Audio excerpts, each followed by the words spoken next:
Reed Collins.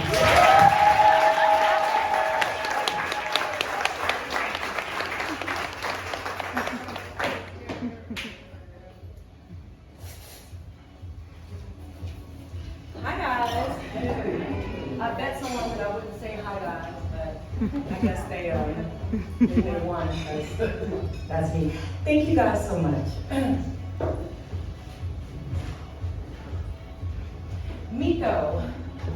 Miko, I'm magnificent, masturbating your mentals in a world consumed with ignorance. Y'all don't hear me though. I said, Miko, I'm magnificent. I'm masturbating your mentals in a world consumed with ignorance. I'm elevating credentials, exasperated by the situation, exasperated by this fire creation. We just exasperated because I should have had the book by my hand, but I'm gonna keep going, because guess what? I'm an author. So we're gonna run it back. All right, magnificent, masturbating your mentals in a world consumed, yes, Nikki, with ignorance, elevating credentials, exasperating situations with aspiring creation. Armed with the knowledge you choose to use, you left jaws open of how I caught my muse, confused sometimes, for the daughter of Langston Hughes. So, forgive me if I intrude upon your thoughts, for I tend to ignite the feelings that mesmerizes and leaves you high like Richard Wright, and pardon me if I stray. Like Giovanni, I'm ego tripping, like Hemingway. Phenomenal like Maya, and yes, some on a high.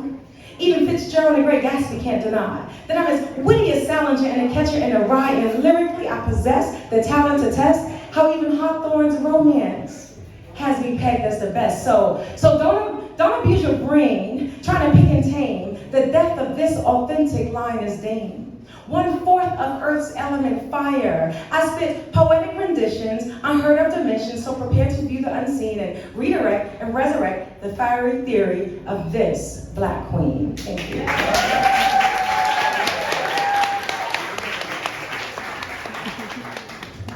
So the funny thing that just happened is that this is a book launch, right?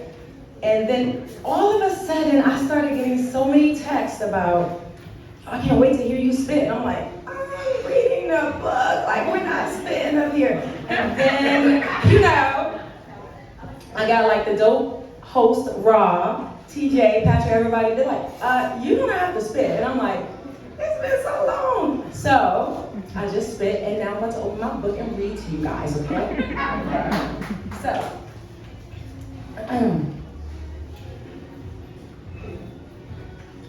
I am trauma, or so I was told. But I think I'm fine.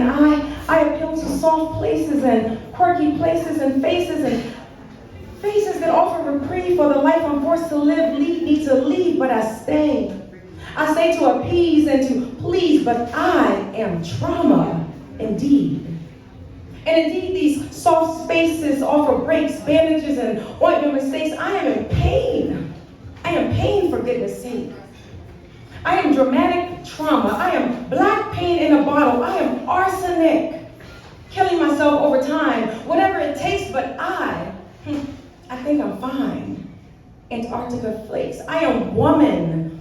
I need volcanic fire to inspire or be inspired. So I see soft faces and yoga retreated places. I'm fine, I think. I am mom. I need to heal, need the skill that it takes to deal. Instead, I am sleepwalking awake. I am traumatic drama. I am black trauma, for goodness sake. I am fine woman, black mom trauma cold, stuck in Antarctica flakes, sleepwalking while awake, needing soft spaces while I think, but I'm fine. I am high trauma stakes, or so I was told. I am trauma, whatever sense that makes, but most important of all, BusBoys, most important of all, I am fine, I think.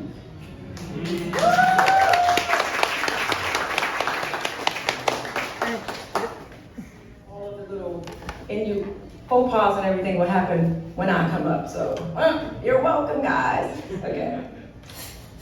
So,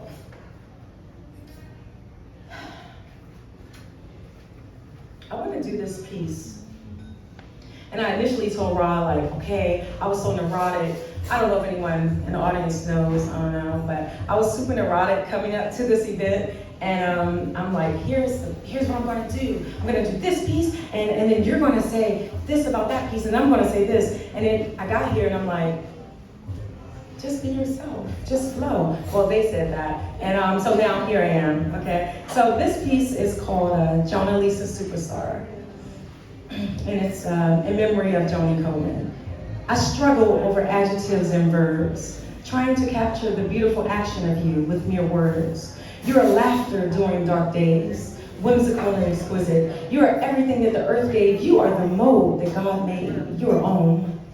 Sometimes it encapsulates you, the beauty of it all. Then I write and nothing comes out right, the double entendre of it all. You are love. And it's just not enough to encompass you, because honestly, you embody life. You are ocean, pure and endless. You are purple hydrangeas off the Appalachian Mountains. You are grace. You are the air that your children breathe. You are the French Riviera, elegant and pristine. You are joy. You are every kid's face on Christmas morning, and we miss you evermore. You are Shanti. We are lime and tequila on summer days. You live life and encourage us to soak up the summer rays. You're the mantra for every classy YOLO haze, and your spirit will live within me until the day that my memory fades. You are love. You are forever love. In memory, Joni Coleman.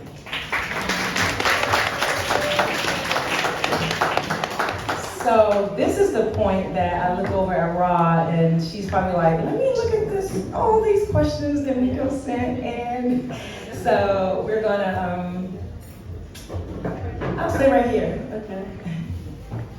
I want to show y'all this text message. Don't show it.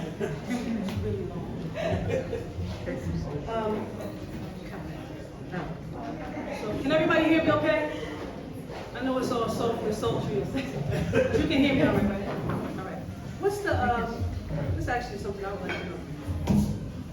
What poem do you consider is the beginning of your journey as a poet? Like what poem would you? That's a good question. I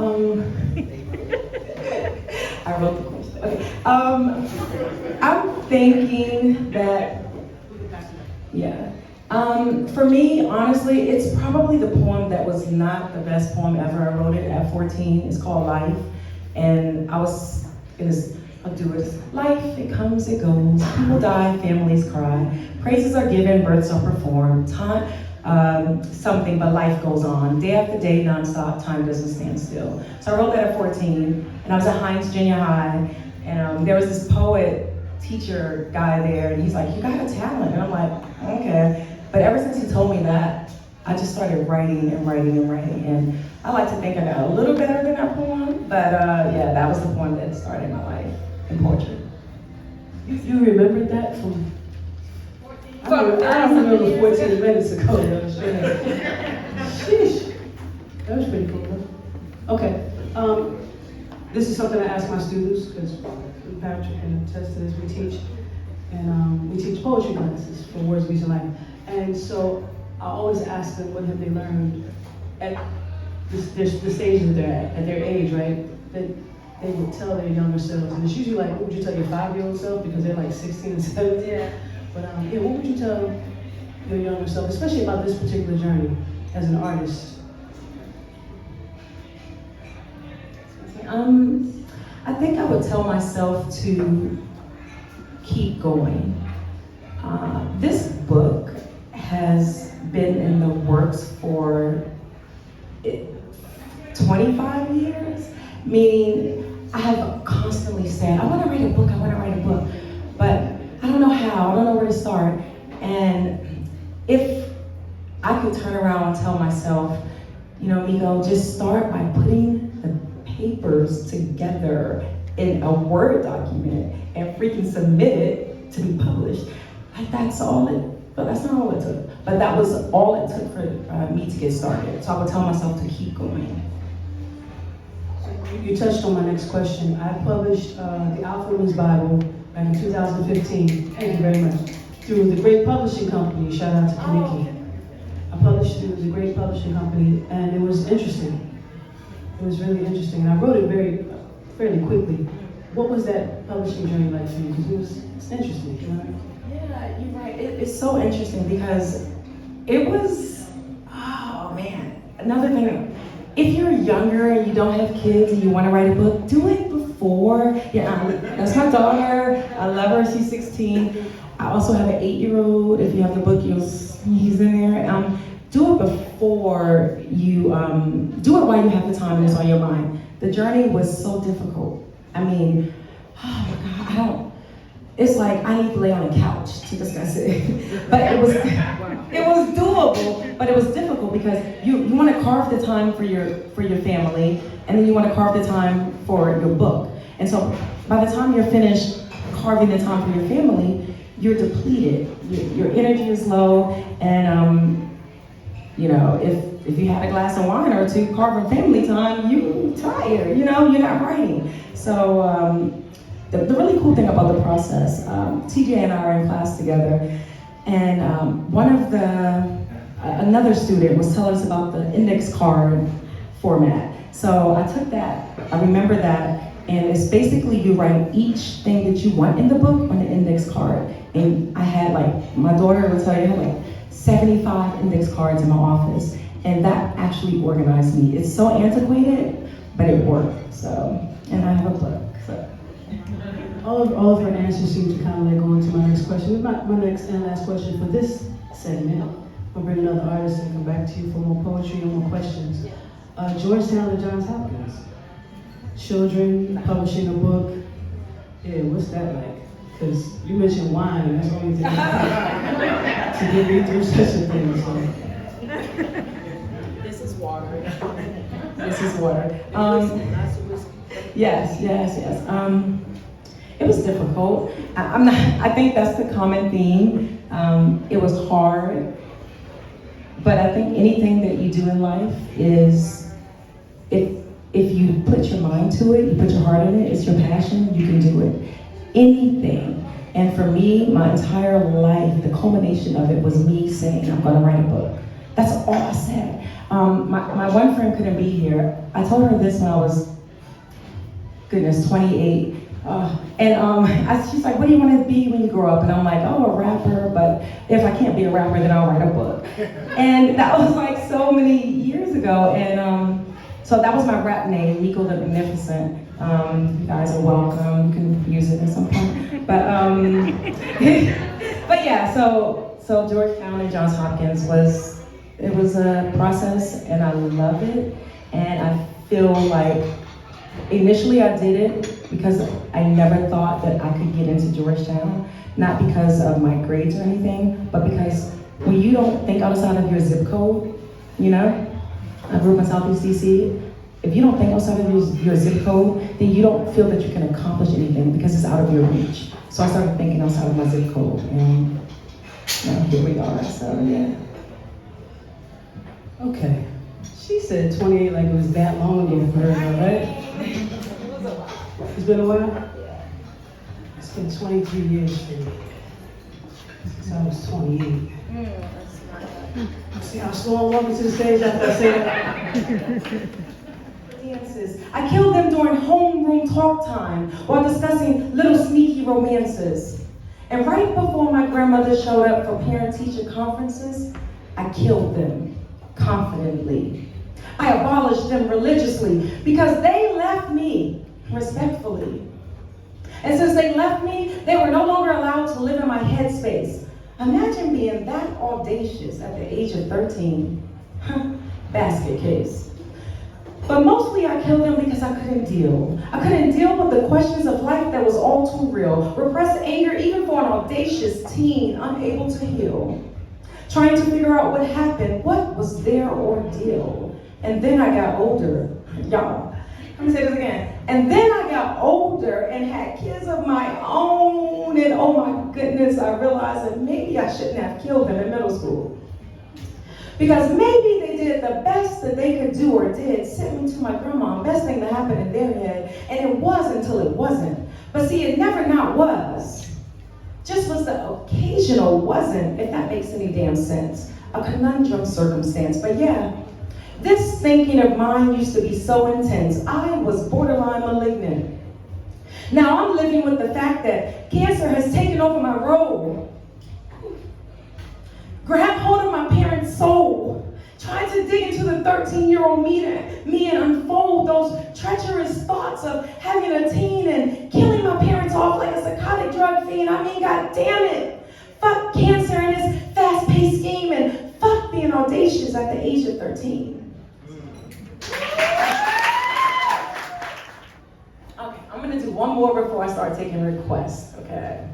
Unless I've already said everything that you guys were gonna request, and then we can just eat and drink, but okay, and buy a book.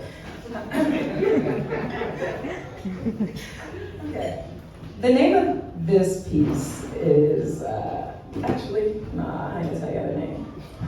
Get the book. Okay, southeast, southeast, southeast, southeast. She is good hope, like the road, not the dream. Off Fender on V Street, Anacostia peeped the scene. She hears her cousins use Nikes in front of the big chair. Sunflower seeds, MLK, and broken off permed hair, but she was still meta fly. Polaroids in front of the plaza, Marbury apartments in the sky. She is southeast. Sense of patchouli fills the air. Head nods towards the chronic passing between fingers on stoops without a care. She is Naylor Road bold. Discount Mart with Safeway carts. She is 90s, Southeast gold. She hails from the gardens. Those were her younger days. But now she is good hope in a roundabout way. She is go-go. Hot Cheetos at the 92 bus stop. Walkman pumping trouble. Wait for the bomb to drop. She mean mugs. She is B2. With high school couples and matching fit sits, pool skipping on the low, and search for King Dominion pics. She is 32. At the archives transfer, Walkman changes to Atlantis while she eases into Ward 4. She is versatile. Code switches at 8:15. She smiles on Pennsylvania, lets the white people see her teeth. She's walls. She is walls, both insecure and the school. She is a lesson to be learned, has a story to be told. She is DC, she is you and me. She is beautiful, southeast, code switching gold. She is good hope, y'all, both the dream and the road.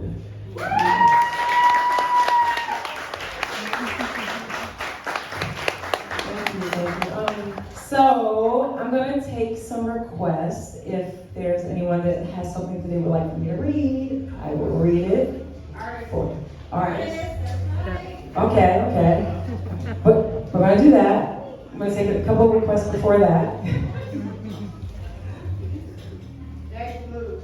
Okay. All right, next move. That's my water. This is not the water boy. He is my husband, but at this point, he's the water boy right now.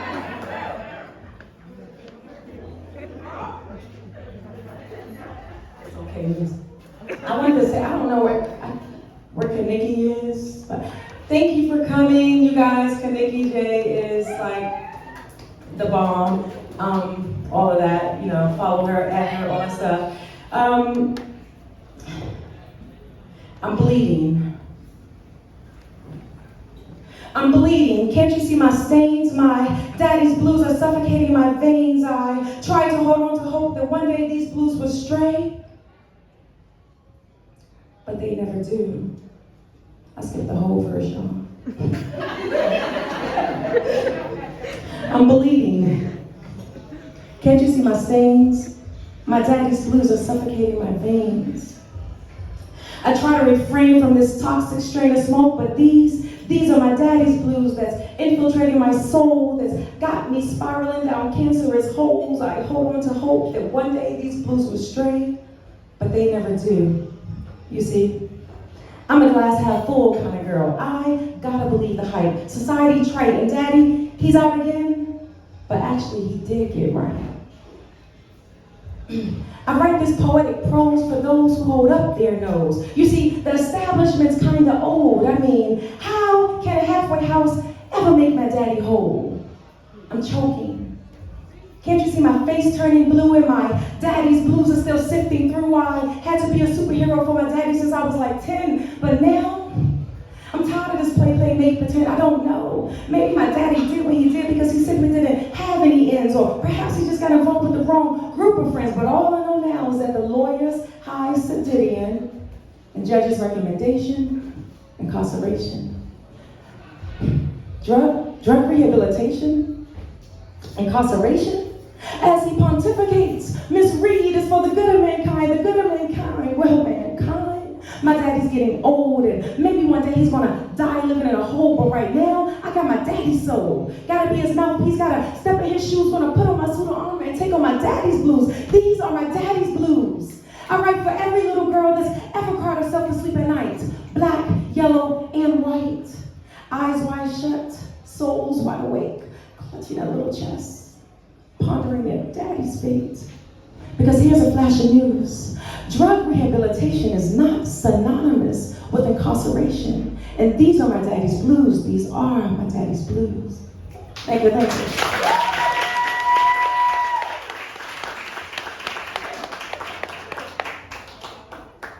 Okay, everybody hold your right hand up. All right, put a finger down if, no, I'm kidding. I know half the crew got it, the other half was like, huh?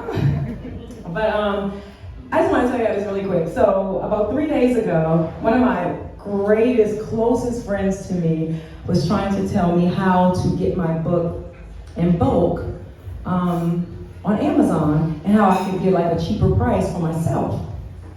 So how many people here thought my book was $6.12? Nobody, that's perfect. Oh, one person. Oh, okay.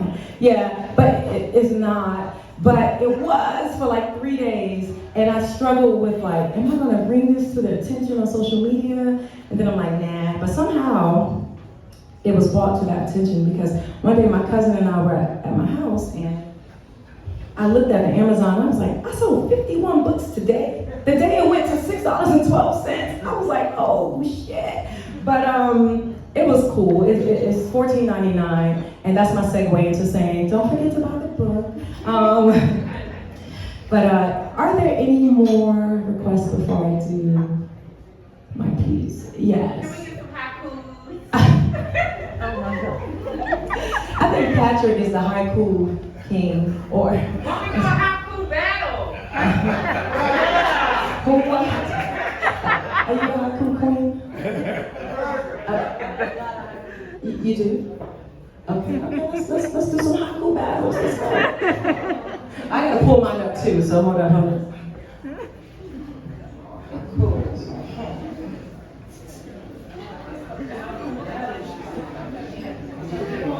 Kaniki, you got some haikus in? Let me get it. Come on, let's get it. Everybody, see the haiku is the smallest poem, but it's the hardest. It's 575, baby. 575. Okay, let's go. Okay, here it is. I gave you my all. Realized I needed myself.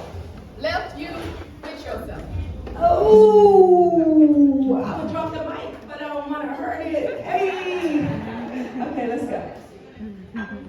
Kaniki got that voice that travels. When you accept self, you find your shit in others and know it needs work. All right. She is the meal and the snack. So bitch, watch your back. She will snatch your soul. Boom. The bear and the rabbit shit in the woods while rapping about chemtrails and fur.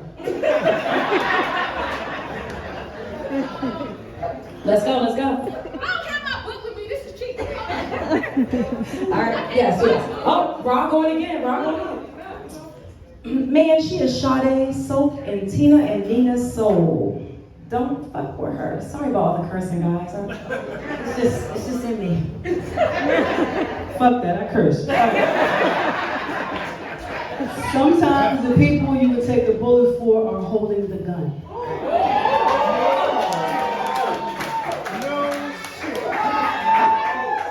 Okay, Nikki, let's go.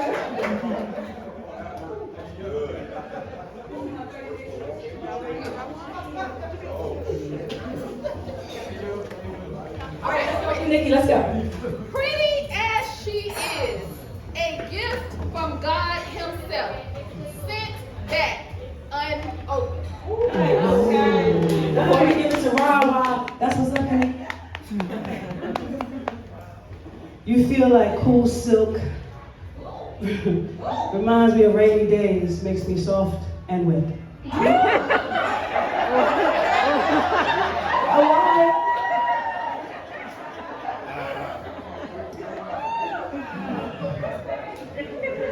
All right, yeah, no, they seasoned. They've been doing this for a minute over there. So let's get back to Eggshells. No, I do have another one here. Hold on. That's okay. All right. He's bringing home the bacon, and she wants eggs with her toast. She complains. All right. Oh, I'm gonna just fuck it up and go. I'm gonna go. Okay. She's summer peaches in south of France, breezy vibes. I ain't gonna go there. Go ahead. I was a little angry. Anyway, Central.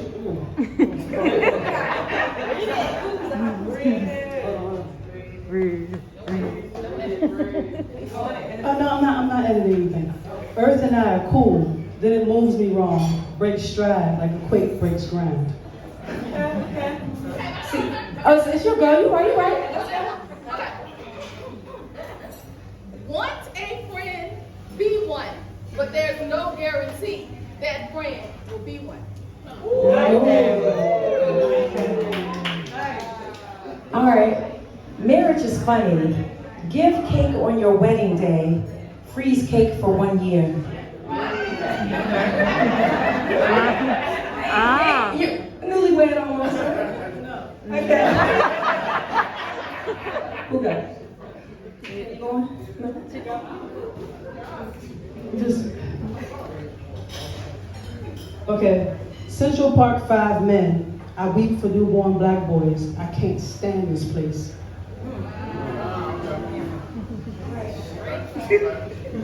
All right. Rihanna made it popular. I want my cake and eat it too. True. Okay. You got one? Only one. Okay. Are you ready? Go. All right. I hate haikus because I need more than 17 syllables to say. Okay.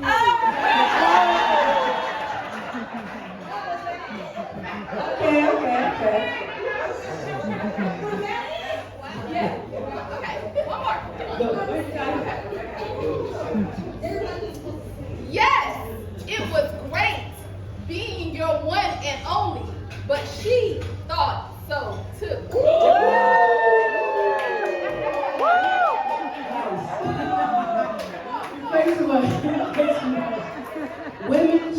Women choose their men. Just let them think it's their choice. Therein lies balance. All right, I'm haku'd out. I mean, I don't have another one. Anybody in the audience got a haku? They want to say no haku something. All right, thank you.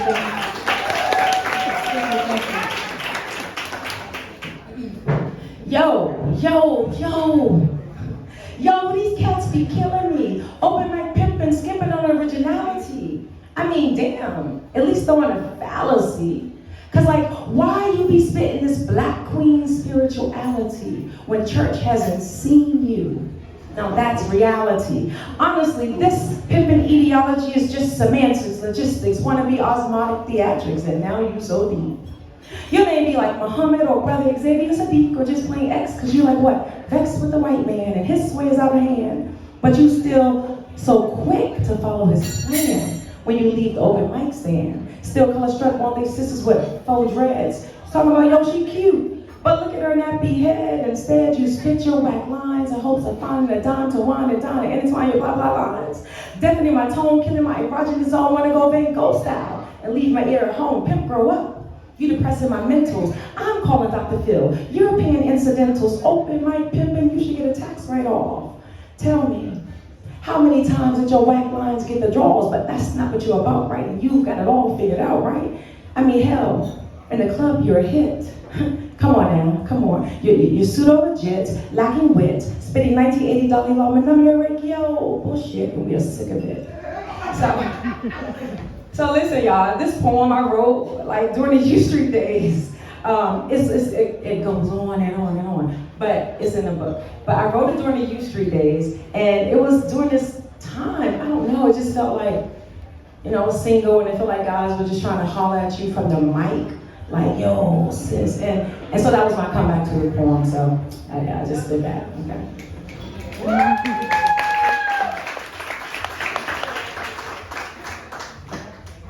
Before I do this piece, I was wanting to ask if anyone had any questions before I do this piece. I saw that on and you know how to launch your book, that was the question, like make sure you ask anyone in the audience if they want to ask a question. So yeah, have one over there, yes. What is your favorite in your book? So favorite can go so many different ways. I think the one that resonates with me the most is Malignant, because of kind of things that's kind of going on right now in my personal life. And it's just like, I wrote that poem about a month ago. And, you know, here we are today. And so that's one of the ones that resonated. But probably my favorite, I'll say Artist. Artist is my favorite, yeah. I read it. So that's my best friend, and I told her to come with questions, but you know, it's cool. She tried. Anyone else? Yes, thank you, yes. Why the title of your book? What does it mean? Anyone? No, I'm kidding. God, I knew you were gonna come with that. That's a good question. So, it's also twofold. So, Eggshells, you know, represents walking on eggshells. You know that whole phrase, walking on eggshells. And when you're walking on eggshells, you're like tiptoeing. You don't want to get hurt. You just, you know. And now they're in our hands. So now we don't have to get hurt, and we can pave. Look at your neighbor and say amen. So I'll tell you about that story in a minute, but it paves the way to, you know, attempt to reduce and hopefully eradicate intergenerational trauma. You know, like I want my kids and their kids to not have to walk on the same eggshells that I had to walk on to get to where I am. I want to clear the space in the air and let them be free like all the other kids that are, you know, I don't want to make the assumption that privilege means you're not walking on eggshells, but I want them to have that ability to experience situations outside of their zip code. So, yeah. Thank you. And I said, look at your neighbor, because one of my schoolmates, Georgetown, Ron, he's a pastor, and we were talking about the book a couple of weeks ago. So we had this conversation, and he's like, you know, you hold them in your hands. And I'm like, I think I'm gonna do that when I'm up there. Like, you hold them in your hands. And then he said, look at your neighbor. And I was like, look at your neighbor. So anyway, that was for you, Ron. Thank you. Give it up for Ron.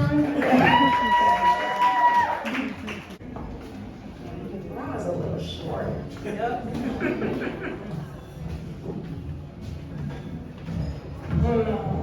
Y'all know I haven't done this in a minute, so yeah, okay.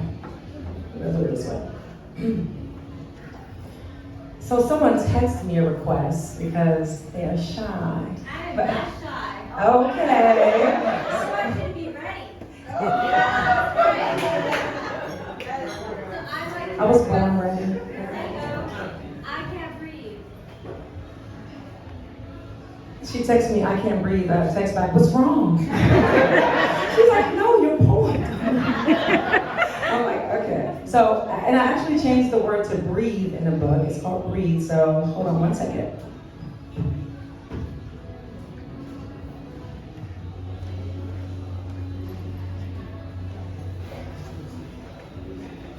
You should have texted me the page it was on, okay? Page 55, if you want to follow along. All right.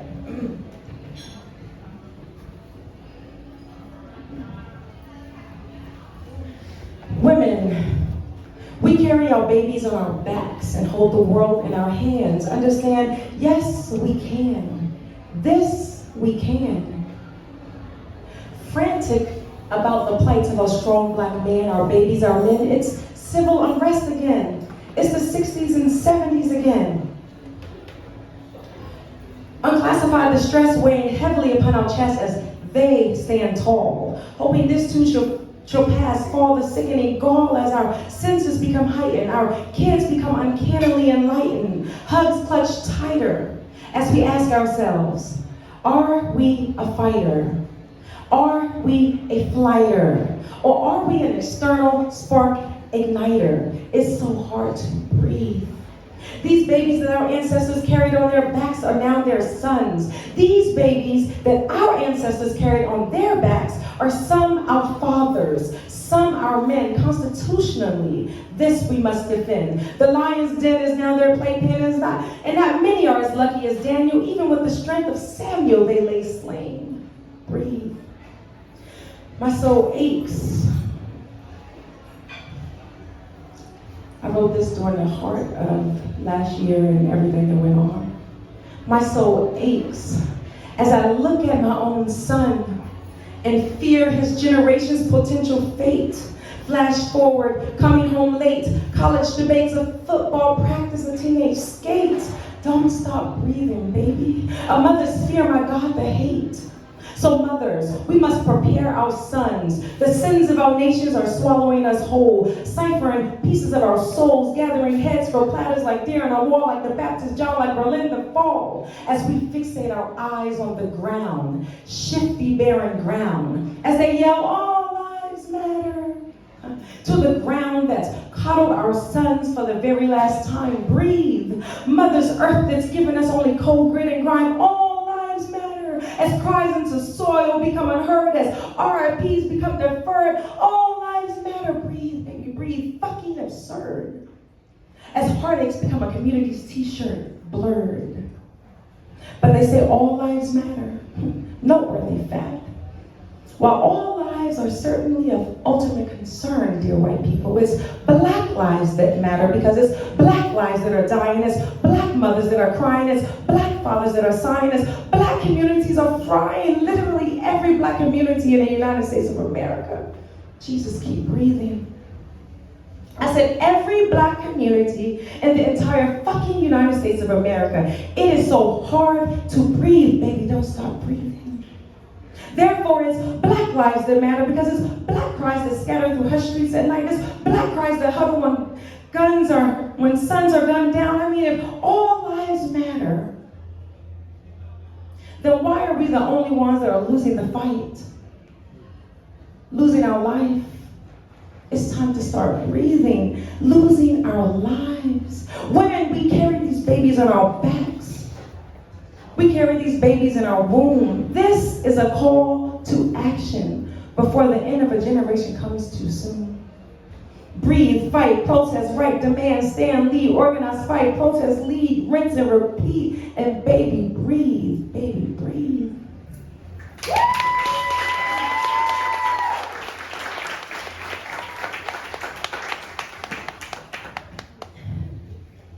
Listen. Woo! 11:30 last night, I texted Patrick and was like, yo. And I texted my cousin and was like, yo, I don't know if I'm conditioned for this right now, yo. And he's like, what? My cousin was like, what? Patrick was like, what? I'm like, that's why I said it's a book launch. Like, I wasn't supposed to be spinning, but you know, here we are. I'm spinning, losing my breath, but you know, it's all good. So that's why I'm just sipping my water and everything. But yeah, that piece, breathe, really, you know, we're not going to belabor the point. We know what happened. We know what this whole movement, you know, was about last year and everything. And, you know, that just inspired me to write that piece. But onward and upward to artists. Put a hand in the air, everybody. Put your right hand up again. Put it down if you have not heard artists. Okay. I got some newbies in the house. Patrick, put your hand in.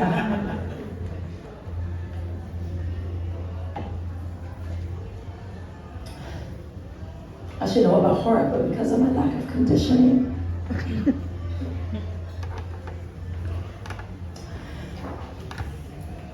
I am an artist now. I don't know if I get your affection, and I really don't care if I meet with your rejection. But in this poetry game, you gotta believe me. My veins bleed this obsession, so I say again, I am an artist. And I don't define this by nappy hair and dreads or vegetarian spreads, turquoise beads, oils, or head wraps covering bald heads. I simply do this with ease. Verb haters fall to their knees. This thought manipulation, my word alliteration, I conjugate ostentatious with Lee and they don't understand me. You see? Because I am what I seem. I am an artist, and I don't define this by open mic. Gotta spit something hot for Wednesday night, I'm offended. Sunday to Sunday, sun up, sun down, I write. This is not a hobby, y'all. I don't do this for fun now. Now you can choose to stare at me obliviously, or use your time wisely, and get into me. Because I know I'm not the only one. I am an artist, and this sharpness that you hear is my attempt to cover the thickness. We've been bling to death by weakness. Whatever sells, whatever's hot. Insert any song right here. Never mind. Whoa now, it's not. I'm sick of this degradation classification. Oh, so you do poetry? What genre are you in? Well, you better get out while that neo-soul stuff is still in. Are you kidding me? That genre's a trend, and when that genre goes out, this artistry's still in. You gotta think bigger than this. Don't be defined by society's ignorance. Artificial paradise breeds negligence. I am an artist and I won't stand for this. Therefore, I reserve the right to obliterate this. I don't blaze on my fists. I use my pen to eradicate this. And furthermore, BusBoys, I am an artist to the core, and I do not define this by nappy hair and dreads or vegetarian spreads, turquoise beads, oils, or head wraps covering bald heads. I quintessentially do this shit with ease.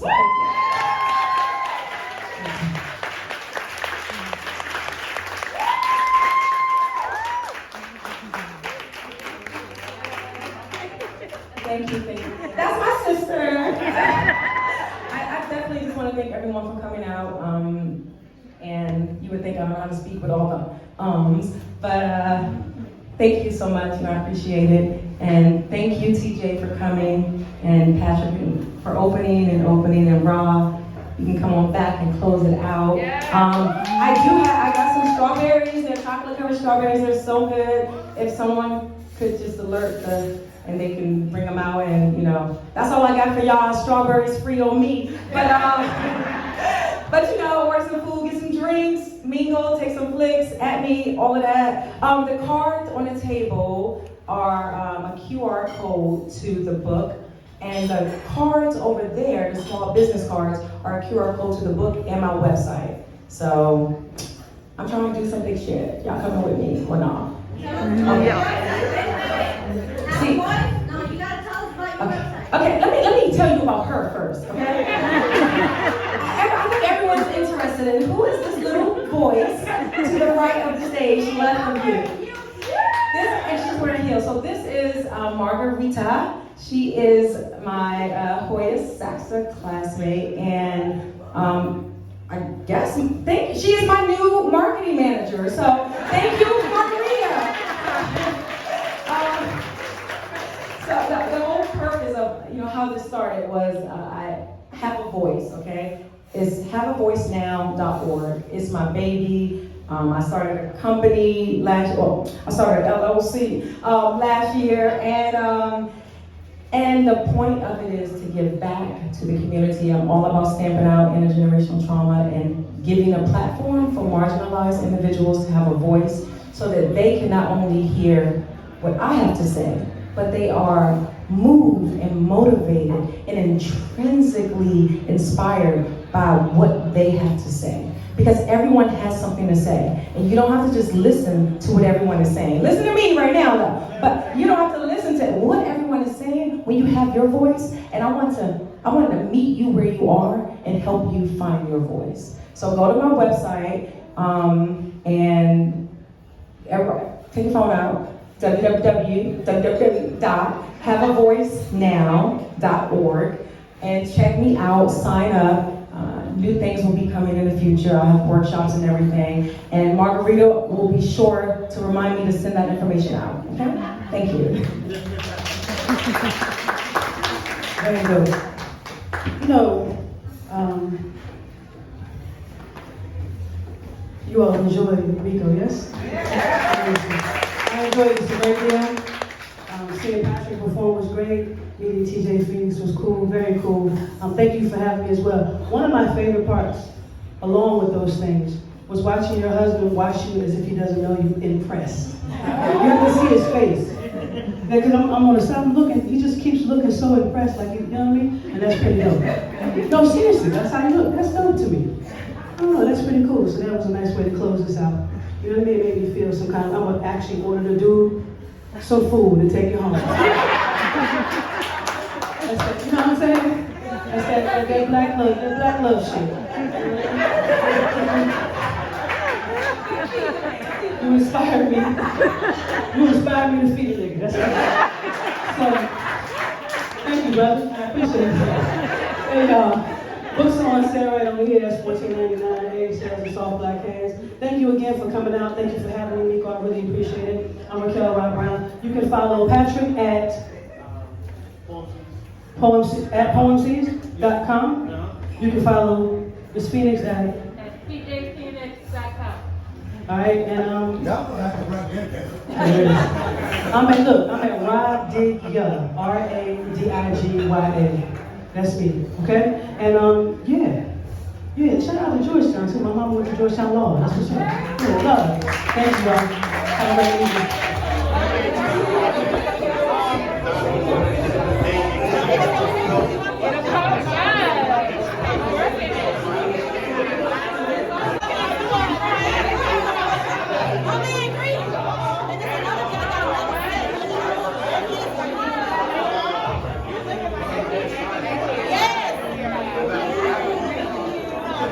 Yes.